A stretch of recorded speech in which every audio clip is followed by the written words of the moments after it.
hati dan dijaga hadaman mencecahkan perayaan anda. Pada Ustaz di studio kami, Isnin Surah Al-Waqi'ah, Tuan persiaplah dengan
saya mulakan dengan cerita tentang BTS. BTS ni cerita punya arti kan.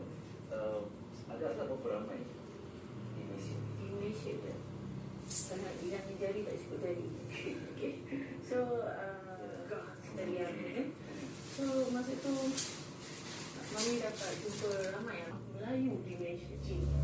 So, yang pernah pakai baju Melayu di Billboard Amerika adalah Ani telah mengirimkan baju Melayu ke dia. Dan dia pemakainya? Dia memakai dan menari di atas pentas Billboard.